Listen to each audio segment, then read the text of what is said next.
Je fais des vidéos pour expliquer tous les problèmes que nous avons eus, ma fille et moi, puisque nous avons de graves maladies, avec les gens qui s'occupent de la santé. Alors, on ne peut pas mettre tous les médecins dans le même sac, mais fait quand même, vous allez écouter les autres vidéos et vous allez vous rendre compte qu'il y en a quelques-uns, franchement, se demandent s'ils ont beaucoup de cœur. Alors, je vous ai parlé dans la vidéo précédente de cette neurologue qui, comprenant qu'elle était en train de s'installer à la clinique comme neurologue, bien évidemment. Et donc, quand on va dans une clinique, on doit payer beaucoup pour pouvoir entrer en tant qu'associé. Donc, ça revient très cher, surtout de quitter le cocon tranquille d'un hôpital pour aller dans une clinique. Elle avait des frais importants engagés, je pense. Et le fait que ma fille et moi, nous sommes allés dans cette clinique, parce que j'avais besoin, je sollicitais d'avoir très rapidement une information sur le problème que je constatais. Comme j'ai dit dans la vidéo précédente, elle était tellement contente d'avoir, dès son premier client ou cliente, une personne qui avait une très grave maladie, et donc elle allait s'en occuper beaucoup, hospitalisation et tout ça, ça allait lui rapporter le maximum, qu'elle s'est frotté les mains et qu'elle nous a annoncé ça de façon très incroyable, sourire jusqu'aux oreilles. C'est la myopathie. Bon, déjà, d'accord, vous me direz, on était en 1991. À l'époque, les malades, ils n'avaient pas trop de droits, ils n'avaient que l'obligation de se taire, d'être patients et de se taire. Donc, d'ailleurs, je savais, moi, que dans les cliniques, il y avait déjà des dessous de main qu'il fallait donner aux spécialistes, médecins et autres, et moi, j'avais pas envie d'engraisser ces gens-là. Même si, c'est vrai, un chirurgien devrait être mieux payé qu'un footballeur qui tape dans un ballon et qui ne sait même pas lire et écrire son nom, la plupart du temps, et qui ne sait même pas chanter la Marseillaise, ça c'est pire. On devrait obliger ces gens-là, avant d'aller sur le terrain, à apprendre par cœur la Marseillaise. Enfin bref. Et donc voici qu'après que cette neurologue nous a adressé à un neurologue, j'ai trouvé donc quelqu'un à l'hôpital Rangueil à Toulouse. À l'époque, toutes les maladies de ce type-là étaient soignées à Rangueil. Ça a changé il y a 3 ou 4 ans. Mais bon, là, c'était à Rangueil et c'était vraiment à 3 km de chez nous, donc ça allait très bien. D'autant plus qu'il a fallu aller à l'hôpital 2 fois par semaine pendant très longtemps. Et alors le neurologue que j'avais choisi, je l'avais choisi, non, j'avais appelé un service et on m'avait dit, vous aurez tel neurologue. C'est un monsieur très gentil, hein, très agréable. Il n'y avait pas très longtemps qu'il avait eu ses diplômes. Et le fait est qu'ensuite, il s'est très bien occupé de ma fille, hein, donc là, j'ai rien à redire. Mais voilà. Au début, ma fille était excessivement malade, hein, croyez-moi. Elle ne pouvait pas se laver, ni se peigner, ni se moucher, ni se lever de la chaise, ni manger tranquillement. Il fallait que je lui coupe, je lui donne que de la viande hachée, de la purée, que je la nourrisse moi-même, que je la lève du lit, de la chaise, que je la lave. Enfin bref. Personne ne nous avait dit qu'on avait droit à une infirmière.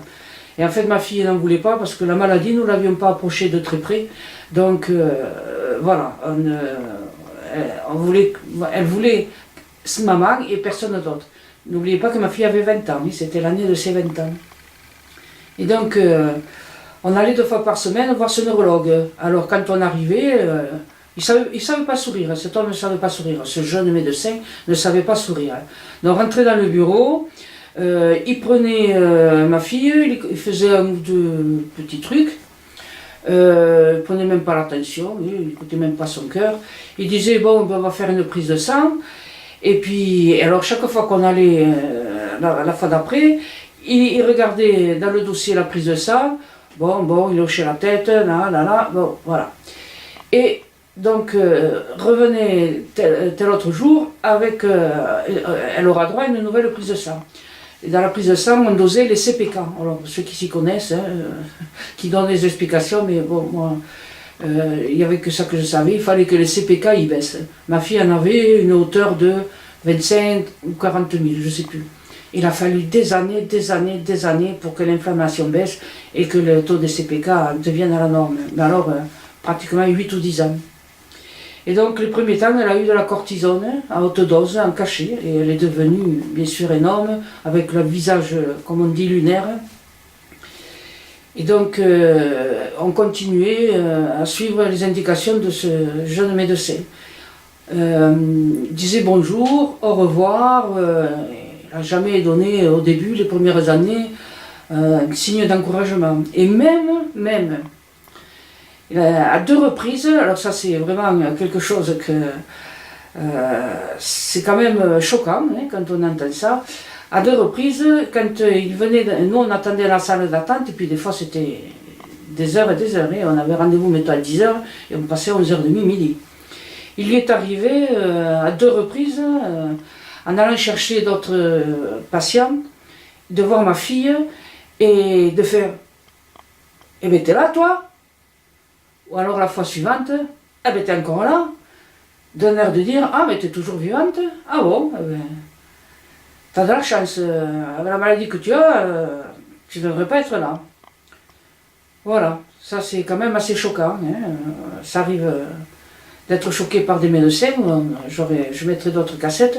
Mais bon, alors c'est vrai, ce médecin ensuite est devenu professeur, hein, il était enseignant. Et puis on ne le savait pas, mais pendant de longues années, ma fille après n'y allait qu'une fois par an, tous les mois, tous les 6 mois, une fois par an. Et il n'était plus spécialisé dans les maladies myopathiques, hein, il s'est spécialisé dans les AVC, et ça on ne le savait pas. Toujours est-il que quand moi j'ai eu des problèmes et qu'il a fallu que je consulte un neurologue, ben, qu'est-ce que j'ai fait? Je suis allée à l'hôpital Papa et j'ai demandé à être dans le service du professeur en question. Et d'abord toutes les infirmières étaient étonnées, et moi j'étais encore plus étonnée qu'elles soient étonnées. Je disais, mais enfin, pourquoi sont-elles étonnées? J'ai besoin de neurologue, je suis dans un service de neurologie, pourquoi sont-elles étonnées? Et en fait j'ai appris pourquoi, c'est parce qu'entre-temps ils s'étaient spécialisés dans les AVC. Et moi, avec ma sclérose en plaques, ça n'avait aucun rapport. Et donc, il a fini par le dire. Il a dit aussi à ma fille, il a osé lui dire à un moment donné, bon écoute, maintenant tu ne peux plus venir me voir parce que d'abord, si tu veux continuer à rencontrer un médecin hospitalier, il faut que tu ailles voir un spécialiste de myopathie. Moi, je fais de l'AVC, je ne fais plus les myopathies. Donc voilà. Ce qui fait que depuis à peu près, pas tout à fait 5 ans, ma fille va voir un autre neurologue et ce neurologue se trouve maintenant à ce qu'on appelle l'Institut du cerveau à l'hôpital Purpan. Et quant à moi, je vais aller voir le meilleur spécialiste de la maladie en question et lui il a pris la retraite il y a 1 an, donc voilà quoi. Encore... Ils ont le droit de prendre la retraite, bien sûr, mais bon, ils se retrouvent avec un nouveau médecin. Et celui qui a récupéré mon dossier, apparemment, il est assez jeune. Alors je verrai bien, je l'ai vu qu'une fois pour l'instant, je verrai bien comment ça se passera. Voilà.